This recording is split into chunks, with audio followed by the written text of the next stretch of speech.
All right, well, we're here at a meeting, and do you want to just tell us who you are? My name is Haisam Farache. My title is I'm a Sheikh at one of the mosques in the Canberra in Sydney, one of the biggest mosques in Australia.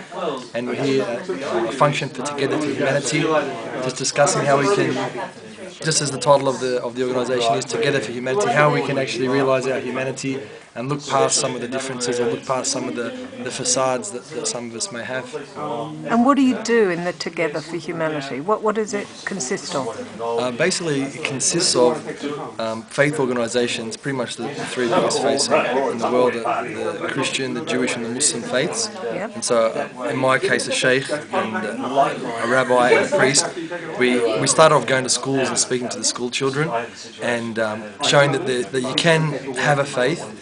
Excuse me, you can have a faith and you can be strong in your faith and practicing in your faith and believe wholeheartedly in your faith, yet at the same time accept other people because they're human beings. And even though that's part of our faith to do that, sometimes there are those little blocks and those there may be the kind of insecurities that we may have about ourselves and what people think about us. So this program is to try and overcome those things and look at the common values that each human being has. Like, we all want peace, we all want security, we all want to feel happiness, we all want to be accepted for who we are, as we are.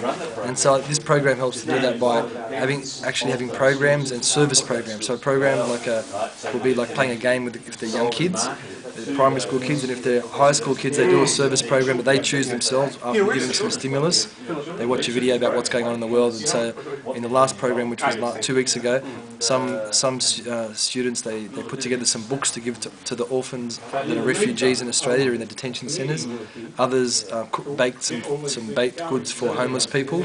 Others played sports, and they raised money and actually help the community. And I think that's one of the fantastic things about this program, that actually when you work with somebody, you have to focus on a particular goal. And that goal orientation, and particularly when it's to help somebody else, it takes away those insecurities and it takes away those maybe sometimes negative backgrounds that a person has. So when we focus on a goal, we work together, we start to see that, oh yeah, that person can contribute in this way and I can contribute in that way. So it brings us together for social harmony and social cohesion. And what have you yourself as a person got out of it? Lovely to see you. You too. Bye-bye. Bye. I'm ringing you. Okay. So what have you got out of it? Yeah, really, for me, it's been fantastic, and it's really hard to express in words. But definitely, the light inside of me is definitely a lot brighter. I think that myself now, maybe the rigidness that I had about my own faith, because of my own insecurities, has started to decrease. So I am who I am, and I believe in what I believe in my faith, and I practice my faith. But maybe I'm not. Maybe I'm more firm and more reinforced in my own faith because of dealing with other people and seeing, like, I get encouraged. Like, for example, we went with the rabbi one time up to Darwin, and he wanted to cook something, and in the Jewish faith, the pan that he bought had to be washed in a natural body of water, be that an ocean or a sea or a river. And I found that to be a lot more strict than my own faith. And so I was encouraged that, wow, Zalman's really practicing his faith, and it's what he believes in, and he does it irrespective of what anyone else thinks. And so that reinforced my own faith. Like, for example, I was explaining before that we pray 5 times a day as Muslims. So before, I may have been a little careful of where I prayed and, watch out, maybe delay it or whatever it may be. But now, in case somebody sees you and has some funny... In case I get harassed. I don't mind people seeing me, but in case I get harassed, because like Muslims are high in the list of people that get harassed. Yeah.